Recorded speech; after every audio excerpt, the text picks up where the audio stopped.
ውድ ቤተሰቦቼ እንዴት ናችሁ? ደህና ናችሁ? ከእኔ ጋር እግዚአብሔር ይመስገን። እንግዲህ አዲሶቹ ሙሽራዎች ተበጣብጠዋል ማለት ነው። ግን እኔ እንጃ የአብርሽ ሁኔታ በጣም የሚያስቅና የሚያስገርም ነገር ሆኗል ማለት ነው። ትናንትና ሁኔታውን አይታችሁታል ቪዲዮ ላይ። ዛሬ ደግሞ እንደዚህ የሆነ በቃ እንትን አንዳንዴ ጥፋታችሁንም እንትን ማለት ጥሩ ነው። ማለት አሁን አንተ ባለትዳር ነህ፣ ከእሷ ጋር መገናኘትም ሆነ ከመገናኘትም አልፎ መገናኘትም ያለብህ አይመስለኝም። በቃ መገናኘት ያለብህ ከሩታና ሩታን ይዘሃት እውነቱን ማውጣት አለባቸው አብራችሁ እንጂ እንደዚህ አይነት ነገር እንዲሁ በጥፊያ ቀመሰች ደግ አረገችው። እፎይ ጎበዝ፣ እንደው ሩታዬ እንኳን አቀመሽው። እና ጥሩ አይደለም የሰራሁ ስራ ማለት ነው። ደግሞ ጥጋብ እንደ በፊት እኮ አትለማመጥም። አሁንም ምንድን ነው ምናምን በቃ እንዳትነኪ ምናምን የሆነ በቃ ትቤት ማለት ነው። ኧረ አብርሽ ምን አበዛው? በማን ላይ ቆመሽ እግዚአብሔር ታሚያለሽ አለ። አንዳንዴ በማን ላይ ቆመሽ ነው እንደዚህ የምትሆነው ማለት ነው። እና በጣም ሙሽላነት እንደዚህ ተሆነ ቢቀር ይሻላል ማለት ነው። ወር ባልሞላው ጊዜ ውስጥ እንደዚህ ያበጣበጣችሁ አያችሁ። የእግዚአብሔር ስራ፣ እግዚአብሔር እኮ ስራውን ይሰራል ማለት ነው። እኛ ብቻ ታጋሽ መሆን አለብን።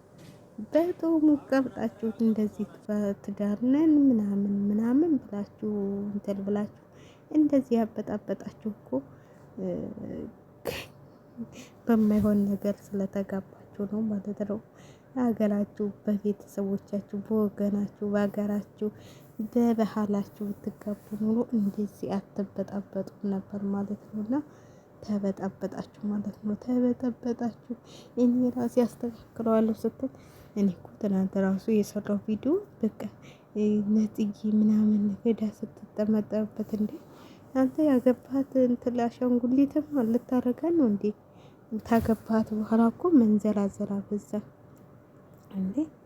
ያገባሃት እኮ እንደዛ አለማችሁን አለገዘች ብላችሁ እንደዛ ስታረጉ፣ ለነገሩ ልጅቷም ነጥ የምትባለው እየተረገመች ነች። እስካሁን ቆይታ አሁን ምን እንደዚህ ያስደረጋት? እርጉዝ ነኝ ሰርጉን አይታ እንደዚህ የምኮኑ ማለት ነው። አሁን የመጣችው ከውጭ ምናምን ብሎ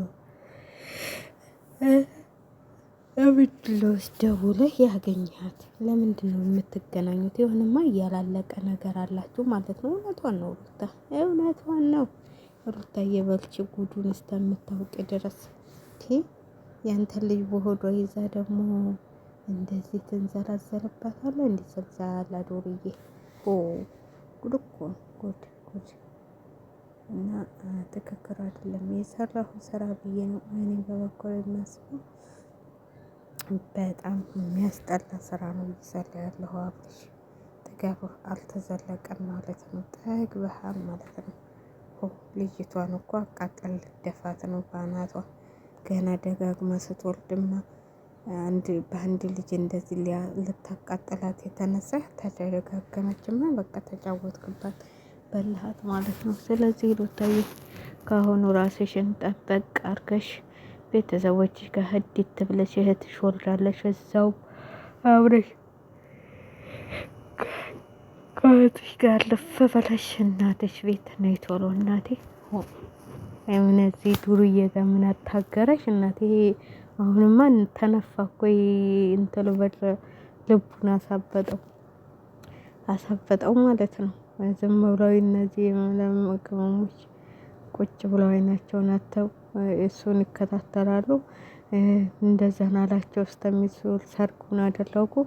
አሁን ደግሞ ይኸው ተበጣበጡላችሁ። እንግዲህ አይን በልቷችሁ ነው ማለት ነው። አይን አስበላችኋቸው ነው የሚባለው። ስለዚህ ትክክል አይደለም የምትሰራው ስራ።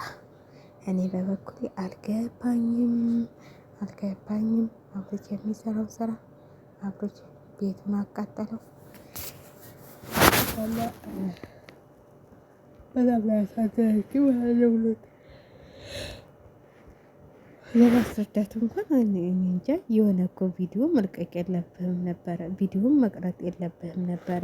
ተገናኛችሁ ተገናኝታችሁ በውስጥ አውርታችሁ ከዛ ሩታ ባለችበት ቪዲዮ መልቀቅ። አንተ እኮ ካሜራህን ደቅነህ ምናምን በቃ የሆነ ነው ድራማ እየሰራችሁብን ነው። እኔ እኮ እውነት አይመስለኝም እነዚህ ሰዎች። እንደው ግን በጥፊ ያቀመሰችው እውነት እንዲመስል ብራ ይሆን አላውቅም እንጂ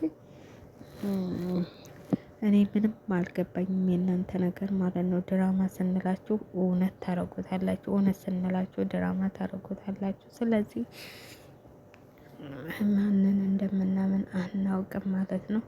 እግዚአብሔር እንግዲህ ያስተካክራችሁ እናንተ እየዋ ተውኝ እስቲ እኔ እና በጣም የሚከብደው በጣም ከባድ ነው። ቢሆንም ተረጋጉ። ረጋ ብላችሁ የረጋ ወተት ቅቤ ይወጣዋል ብላችሁ ተረጋግታችሁ እናንተ ራሳችሁን ወቁ ማለት ነው። በጣም ነው የምትገርሙት። እኔ በበኩሌ በጣም ነው የገረመኝ ማለት ነው። ማለት ገና ከጅምሩ እንደዚህ ብጥብጥ የወጣልበት ትዳር አይደለም ማለት ነው። እሷ እስከ ዛሬ 2 አመት ሙሉ ተቀምጣ አሁን ምንድነች መታ እንደዚህ የምታበጣብጠው? ደግሞ አዲስ አበባ ድረስ ምንጣፋ በግኖች እንዲ እየተነዳች የምትመጣው አገባሻለሁ ብሏት ነው። 2 ሚስት ሊያገባ ነው እንደ ሰይድ። ጉድ እኮ ነው። እኛ ሃይማኖታችንም አይፈቅድም 2 ሚስት መግባት። ስለዚህ ደግሞ ሰው አትቀበልም እንጂ ነው እናቴ 2 ሚስት ማግባት አይቻልም በእኛ ሃይማኖታችንና። ለነገሩ አንተ ሃይማኖት የለህም እንጂ ቢሆንም ባይሆንም ብላለች የሀገሬ ሰውና። ለማንኛውም ውድ ቤተሰቦች እንግዲህ የአብርሽና የሩታን ትዳር እያያችሁ ነው። ተጠንቅቃችሁ ትዳር ስትይዙ ተጠንቅቃችሁ። እንደዚህ ተሆነ ትዳር ይቅር ድብን ይበል እያላችሁ ለልጅ ነው እንጂ ትዳር ምንም አይሰራ። አንድ ልጅ ተወለዳችሁ በቃ አለቀ። ምን ይሰራል ትዳር? እኔ በበኩሌ ምንም የሚሰራ አይመስለኝም። ስለዚህ ራሳችሁን አውቃችሁ ወንዶች አይታመኑም ማለት ነው። እንደና አብርሽ እየተልከሰከሱ ይመጣሉ እንዴ! አሁን እኮ ነው እንትሉን ራሱ ስልክ የደወለው ወድሻለሁ ምናምን እያለ ሪከርድ ያረገችው ማለት ነው። ስለዚህ እንዴ ካገባ በኋላ ይሄን ሁሉ ታሪክ ማውራት ምን ይሉታል ማለት ነው። ስለዚህ እኔ ግን ድራማ ነው የሚመስለኝ፣ እውነት አይመስለኝም። እግዚአብሔር የሌለ ነገር እየሰሩ ነው ያሉትና ትተውናላችሁ እናንተ። እስቲ እኛንም አስተውሉን፣ እስቲ እኛንም አስተምሩ፣ እስቲ ጠልውልን እኛን። አረ እግዚአብሔር እንደው እንደናንተ አድርጎ